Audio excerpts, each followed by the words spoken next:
بسم اللہ الرحمن الرحیم والصلاة والسلام علی رسولہ الکریم وعلی آلہ وصحبہ اجمعین، اما بعد۔ ایک ہی راستہ شروع سے رسول اللہ صلی اللہ علیہ وسلم تک اللہ تعالیٰ نے اپنایا، اس میں کوئی دوسرا راستہ ہمیں نظر نہیں آتا۔ علماء ہر دور میں تھوڑے ہوتے ہیں، اور اس دور میں اور بھی تھوڑے تھے، ایسے مدارس نہیں تھے، ایسے کھلے عام علم کا نظام نہیں تھا۔ علماء تو بہت تھوڑے، اور اس دور میں بھی تھکے سے تھکا عالم بھی کوئی دنیا کا طلبگار نہیں ہوتا تھا۔ ابو ظبی سے ایک عرب آیا، پروفیسر تھا معاشیات کا، اس نے مجھے پکڑ لیا، کہنے لگا یا تم مجھے پاگل سمجھتے ہو یا بچہ سمجھتے ہو، جاہل۔ میں نے کہا کیا ہوا؟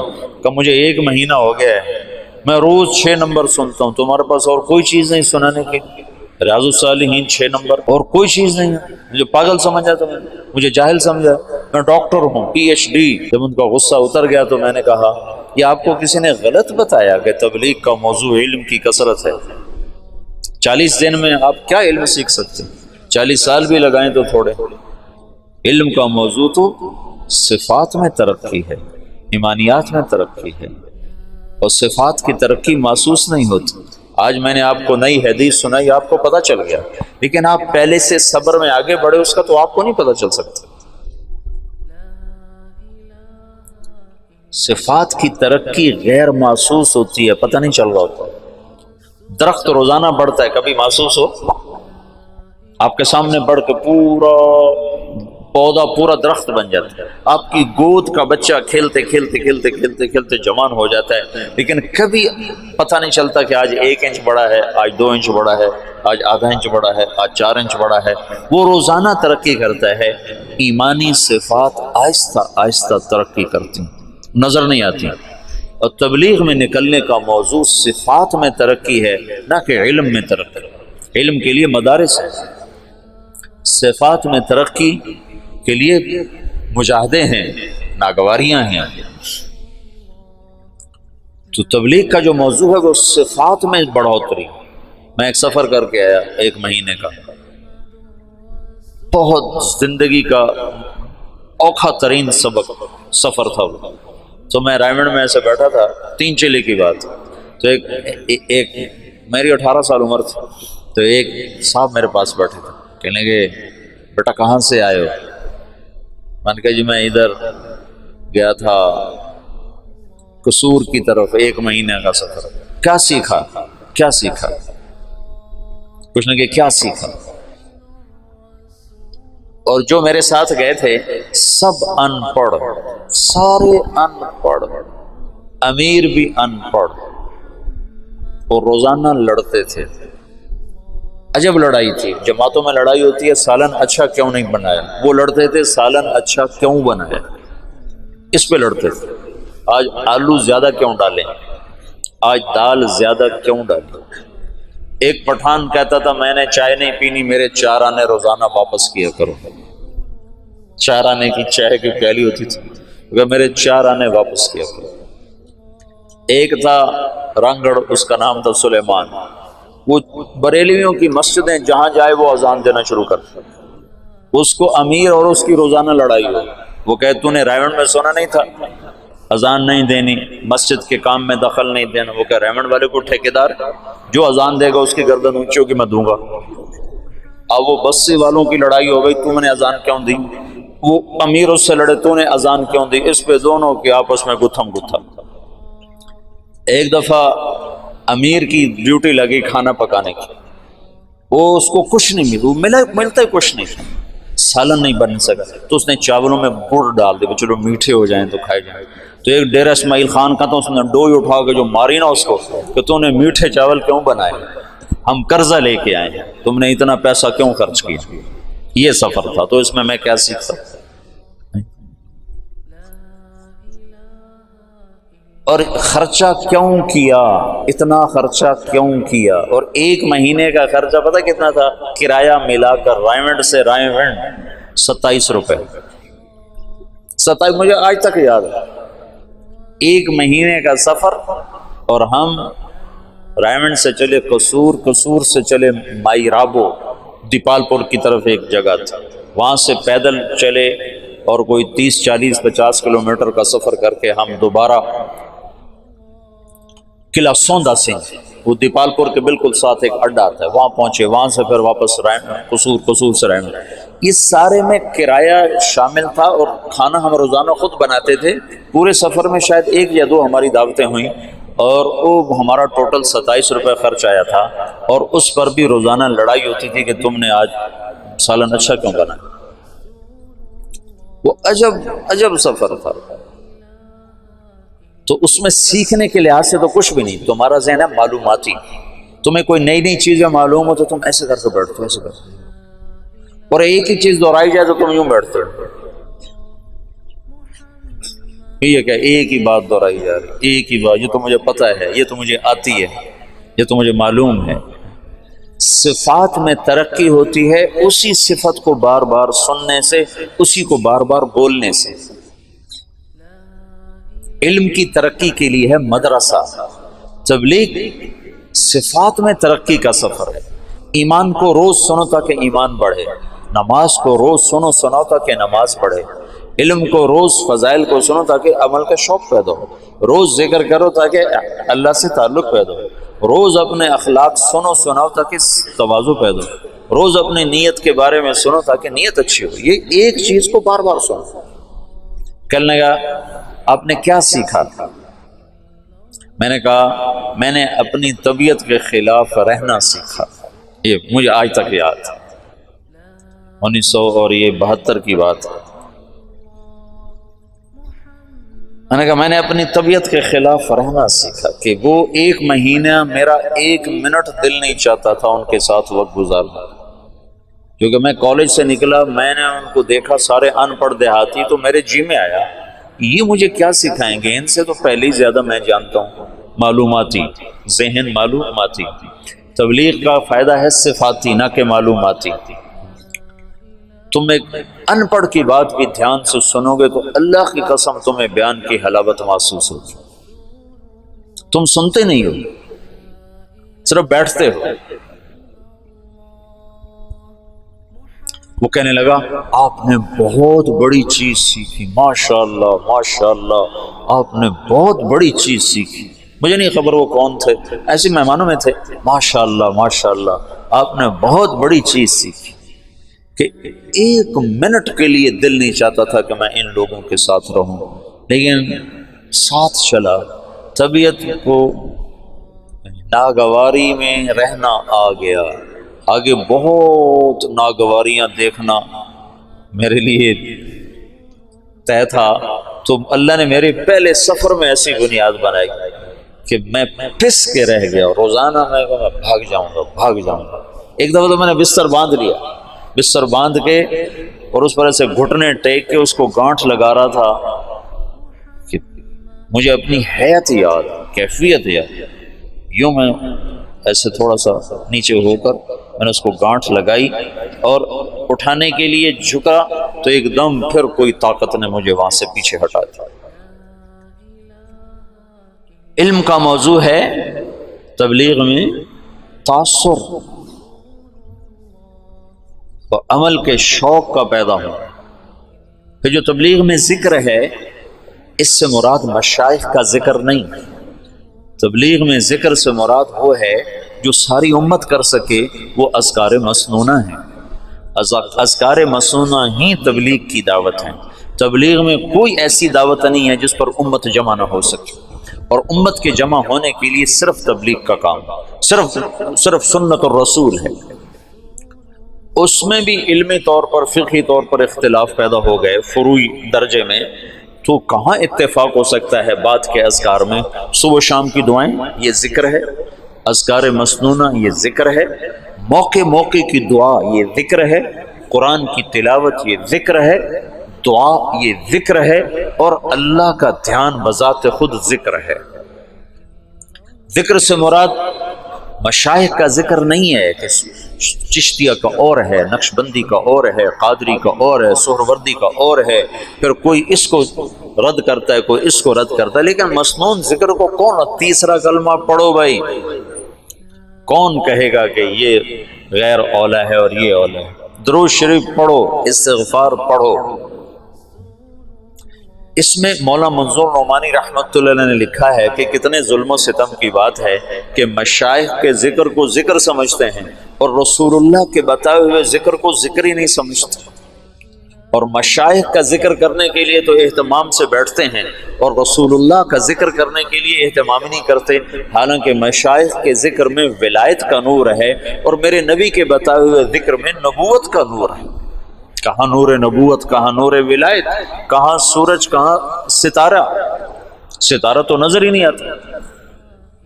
میں صبح شام کی دعاؤں کا اہتمام کرتا ہوں جب سے میں نے ادب المفرد پڑھی 1974 سے۔ مولانا نذر الرحمان صاحب نے ارشاد فرمایا کہ بچوں یہ وقت ہے، ابھی یاد کر کے پڑھنا شروع کرو، تمہیں شیطان کہے گا جب فارغ ہو جائیں گے نا پھر یاد کر کے پڑھیں گے، پھر تم ساری زندگی نہ پڑھ سکو گے۔ جیسے کئیوں کو شیطان یہ چکر دے سکتا ہے جب فارغ ہو جائیں گے نا پھر تبلیغ کریں گے، پھر تم تبلیغ سے فارغ ہو جاؤ گے، تبلیغ کے نہیں ہو، نہ علم کے ہوگے نہ تبلیغ کے ہوگے۔ تو میں نے صبح شام کی دعاؤں کا اہتمام شروع کر دیا، لیکن موقع موقع کی دعا میرے ذہن سے ذہول تھا، میں نہیں پڑھا کرتا تھا۔ ہاں باقی تسبیحات کا، تلاوت کا اہتمام تھا۔ جب میں مولانا سعید خان صاحب کی صحبت میں آیا تو میں نے دیکھا کہ وہ شخص چلتا پھرتا ذکر تھا، ہر موقع کی دعا، ہر موقع کی دعا۔ تو پھر میں اس کے بعد موقع موقع کی دعائیں، مجھے اللہ کا فضل ہے بہت سی یاد تھیں، کچھ یاد نہیں تھیں، تو پھر میں نے اس کا، ان کو دیکھ کر مجھے یہ تھا، میں ان کے ساتھ ایسے داخل ہوا۔ 1985 میں وہ تشریف لائے پاکستان، ان کو سعودی حکومت نے ان سے وہاں کی سعودی جنسیہ نیشنلٹی واپس لے لی، ان سے تحریر کروا رہے تھے کہ تم لکھو کہ میں تبلیغ نہیں کروں گا، ان کا میں یہ نہیں لکھتا، کہ پھر ہمارا پاسپورٹ واپس کروں گا، یہ تمہارا پاسپورٹ۔ تو انہوں نے اسی وقت ان کو جہاز پہ چڑھا دیا، تو یہاں کراچی میں ان کو انہوں نے بھیج دیا، تو ہمارے دوستوں نے اسی دن ایک ہفتے کے اندر اندر ان کا شناختی کارڈ، پاسپورٹ بنوا کر ان کو پاکستانی شہریت دلوا دی۔ تو ان کو تو اس کا ساری زندگی رنج رہا کہ میرا مدینہ چھوٹ گیا، لیکن ہمیں بہت بہت نفع ہوا، اور ہمیں سے مراد میں نہیں، لاکھوں انسانوں کو ان سے نفع ہوا ان کے اس ہجرت کے سفر کی وجہ سے۔ اگرچہ ان کی واردات تھی کہ میں ایک دفعہ قطر میں ہم اکٹھے بیٹھے تھے تو بڑے ایسے یوں کر کے بیٹھے ہوئے تھے، تو بھائی واصف کہنے لگے مولانا بڑے غمگین نظر آ رہا ہے۔ میں نے کہا ہاں چہرہ تو ایسے ہی نظر آ رہا ہے۔ تو واصف منظور نے پوچھا حضرت کیا بات ہے، آپ بڑے غمگین نظر آ رہے ہیں؟ فرمانے لگے مدینہ یاد آ رہا ہے۔ تو اللہ نے ان کو مدینے کی موت عطا فرمائی، معجزانہ معجزانہ اعجاز تھا وہ ان کا مدینے میں رہنا۔ اوہو، میں ان کے ساتھ آ رہا ہوں، مسجد سے ہم آ رہے ہیں تو عربوں کے کمرے میں ایک کمرہ ان کے لیے تھا، پہلے تو ایک کونے میں ان کو بٹھا دیا تھا، پھر اس کے بعد ایک کمرہ ان کے لیے بنایا، اس میں ان کو رکھا، تو وہ اس کمرے میں داخل ہونے لگے۔ اب مسجد سے نکل کر عربوں کے کمرے میں جب داخل ہوئے تو ان کا اللہم انی اسألک خیر المولج و خیر المخرج، بسم اللہ ولجنا بسم اللہ خرجنا وعلی اللہ ربنا توکلنا۔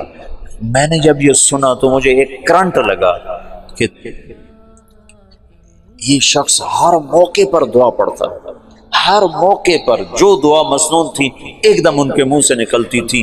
اس کو تبلیغ میں ذاکر کہتے ہیں، یہ ہے ذکر والا۔ ایک عالم نے مولانا سعید خان صاحب کو خط لکھا کہ میں ذکر کو، تعلیم کو، تبلیغ کو جمع کر کے چل رہا ہوں، تو مولانا سعید خان صاحب نے اس کا جواب لکھوایا جو میں نے خود پڑھا کہ تبلیغ کے کام کے ساتھ صحابہ والا علم اور ذکر تو جڑ سکتا ہے، بعد کے مشائخ کا علم اور ذکر تبلیغ کے ساتھ نہیں جڑ سکتا، کہ صحابہ کا علم اور ذکر تبلیغ کے ساتھ نقل و حرکت میں تھا، اور بعد کے دور کے علم اور ذکر کا تقاضا بیٹھنے کا ہے اور تبلیغ کا تقاضا چلنے کا ہے، تو ان دونوں میں جوڑ ہو نہیں سکتا۔ حضرت رائے پوری رحمۃ اللہ فرمایا کرتے تھے میرا تمہارا جوڑ کیسے بیٹھ سکتا ہے؟ میں کہتا ہوں بیٹھو بیٹھو بیٹھو، تم کہتے ہو نکلو نکلو نکلو، میرا تمہارا جوڑ کیسے ہو سکتا؟ تو ذکر سے مراد ذکر مسنون ہے، ذکر دعا ہے، ہر موقع کی دعا تمہاری زبان پر اپنے آپ جاری ہو جائے۔ حسن حسین میں ایک نظر ڈال لو، تم سارے عربی پڑھے ہوئے اور ماشاءاللہ سارے اچھے ذہن کے بچے ہو، چند دن اہتمام کرو گے پھر تمہیں اسکو یاد ہو جائے۔ مولانا کو دیکھ کر میں موقع موقع کی دعاؤں کا عادی ہوا، ورنہ پہلے عادت نہیں تھی۔ صرف کھانے کی دعا، سونے کی دعا بس، لیکن ان کو دیکھا کہ ہر موقع پر دعا پڑھتے تھے، ہر موقع پر دعا پڑھتے تھے، یہ ذکر ہے۔ نظام الدین میں ہم تھے تو وہاں اب بھی سورہ یاسین کا ختم ہوتا ہے، مغرب کے بعد پھر دعا ہوتی ہے، پھر اس کے بعد کاروزاری ہوتی ہے۔ تو میں مولانا کے ساتھ تھا وہاں، نظام الدین بھی رہا میں کافی عرصہ مولانا کے ساتھ، 1 مہینہ پورا ساتھ رہا۔ تو دعا شروع ہوئی تو میں بھاگ کے گیا، مولانا زبیر صاحب نے دعا کروائی تھی۔ دعا سے فارغ ہو کر میں کمرے میں آیا، میں نے کہا آپ دعا میں نہیں شریک ہو؟ کہنے لگے جو چیز صحابہ کے دور سے ثابت نہ ہو میری طبیعت اس کی طرف چلتی نہیں، میری طبیعت اس کی طرف چلتی نہیں۔ یاسین کا ختم، اس کے بعد دعا، یہ مشائخ کا ترتیب تو ضرور ہے تو اس کا انکار نہیں ہے، لیکن میری طبیعت ادھر چلتی ہے جو چیز صحابہ سے ثابت ہے، امت اس پہ جمع ہو سکتی۔ تو تبلیغ کا ذکر، یہ 3 تسبیحات، صبح شام کی دعائیں، موقع موقع کی دعا، اور یہ ہاتھ اٹھا کے دعا مانگنا، اور قرآن کی تلاوت، یہ ذکر ہے۔ چوتھے نمبر کا منتہا ہے کہ تم برے کے سامنے، برائی کے سامنے، برا کرنے والے کے سامنے صبر کر جاؤ، چپ کر جاؤ، یہ اس کی ابتدا ہے۔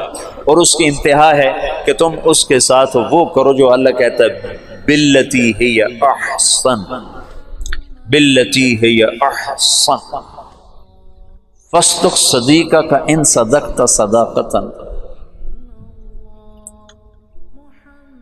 یہ علامہ دمیری نے ایک شعر نقل کیا ہے بڑا خوبصورت،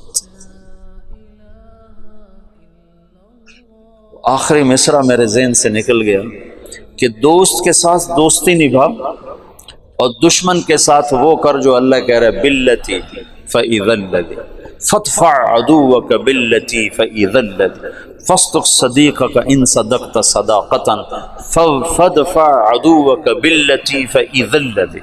یہ جملہ اس شاعر کی فصاحت کی چوٹیوں کو بیان کرتا ہے نا کہ اس نے آیت کو کیسے فٹ کیا ہے۔ فاصدق صدیقک ان صدقت صداقتا فادفع عدوک باللتی فإذا الذی۔ واہ کیا کمال کرتا کہ یار سے یاری نبھا، یہ ہے اخلاق کا ابتدائی درجہ، چوتھے نمبر کا ابتدائی درجہ۔ اور چوتھے نمبر کا اعلیٰ درجہ کیا ہے؟ فادفع عدوک باللتی فإذا الذی، فإذا الذی بینک وبینہ عداوۃ کأنہ،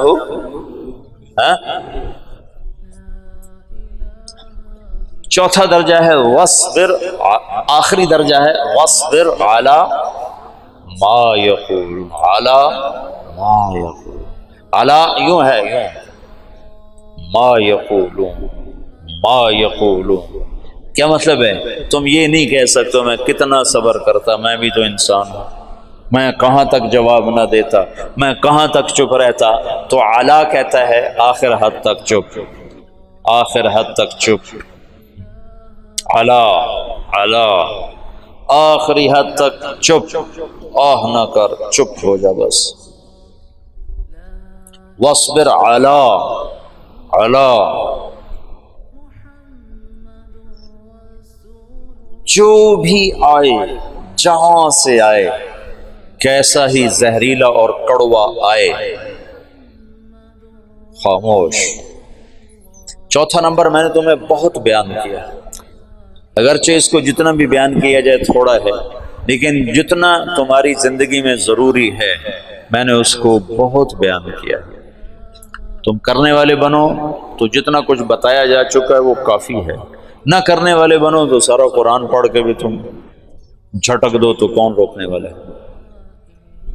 کہ انسان کی خوبصورتی اس کے اخلاق کے ساتھ۔ اور یاد رکھنا ہمیشہ، میں نے تمہیں کئی دفعہ بتایا، اخلاق بد اخلاقی سے جنم لیتے ہیں، اخلاق بد اخلاقی سے جنم لیتے ہیں۔ تبلیغ میں تمہیں لوگ ملیں گے، کوئی تمہاری تربیت کے چکر میں ہوگا، کوئی تمہاری اصلاح کے چکر میں۔ یہ صرف تبلیغ کی بات نہیں، تم گھر میں اپنوں سے، غیروں سے، بہت سوں سے تمہیں ناگواریاں۔ وَلَتَسْمَعُنَّ وَلَتَسْمَعُنَّ، یہ ہو کے رہے گا۔ وَلَتَسْمَعُنَّ مِنَ الَّذِينَ أُوتُوا الْكِتَابَ وَالَّذِينَ أَشْرَكُوا أَذًى كَثِيرًا، اذن کثیرہ۔ اب اوت الکتاب اور اشرکو کو نکال دو، اپنوں کو یہاں کھڑا کر دو۔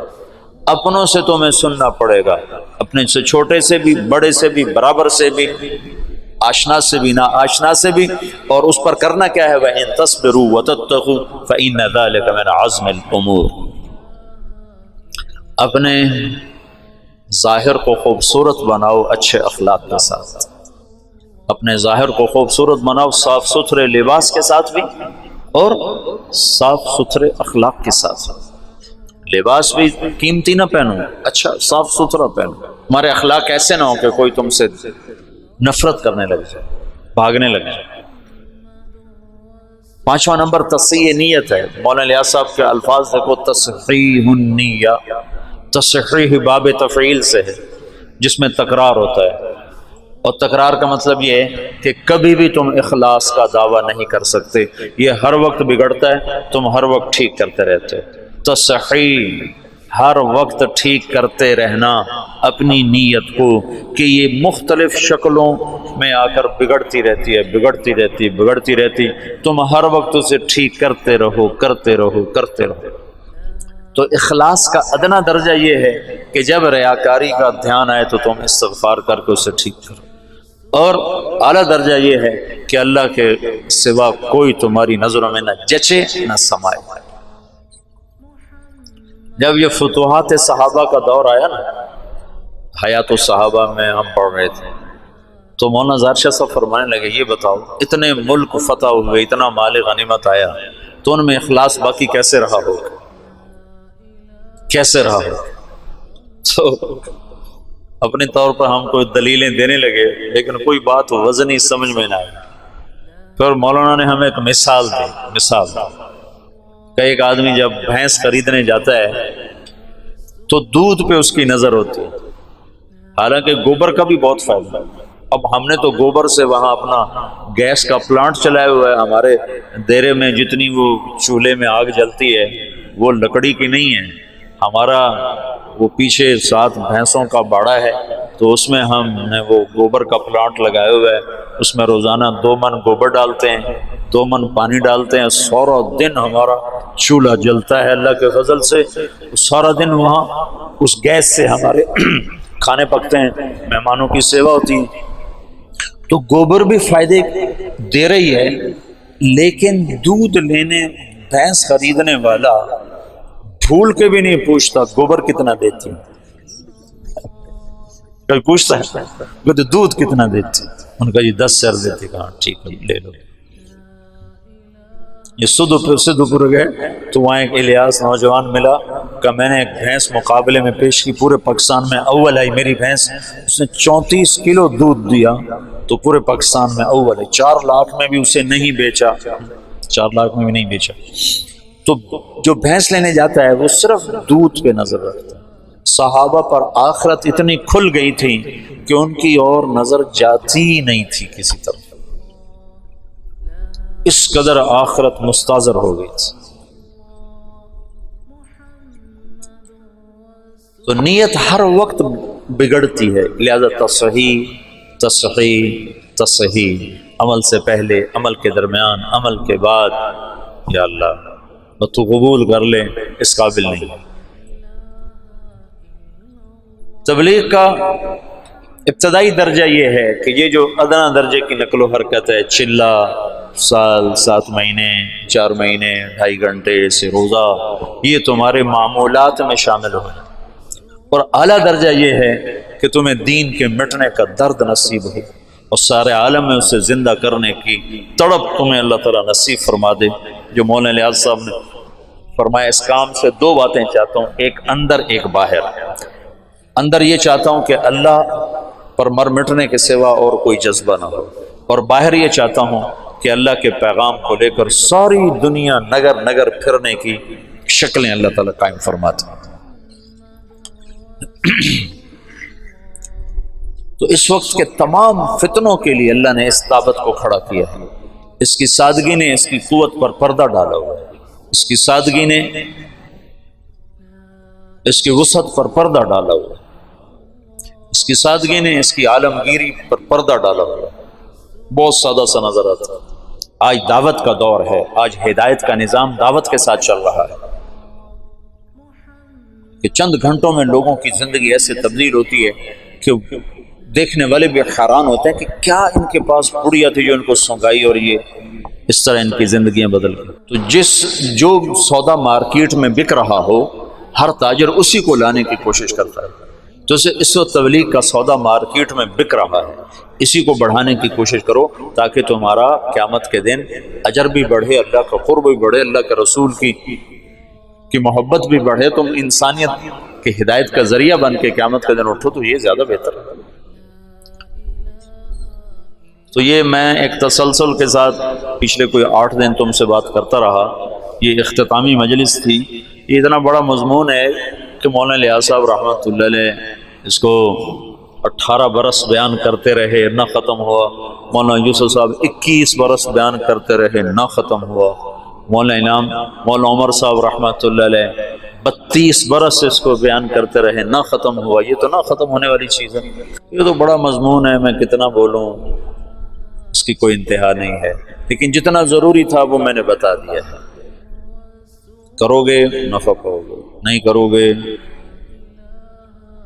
فقیرانہ آئے صدا کر چلے، میاں خوش رہو ہم دعا کر چلے۔ ہمارا کام تو صدا لگانا ہے، آگے کوئی لے نہ لے اس کا اپنے مرضی ہے، دامن کھولے یا سمیٹے، دل کے دریچوں کو کھولے یا بند کرے اس کا اپنا کام ہے، لیکن جہاں تک صدا لگانے کا کام ہے تو میں نے اپنی ہمت سے بڑھ کر تم سے بات کی ہے۔ اب آگے کرنا نہ کرنا تمہارے اپنے ظرف کی بات ہے، تمہارے اپنے لینے کی بات ہے۔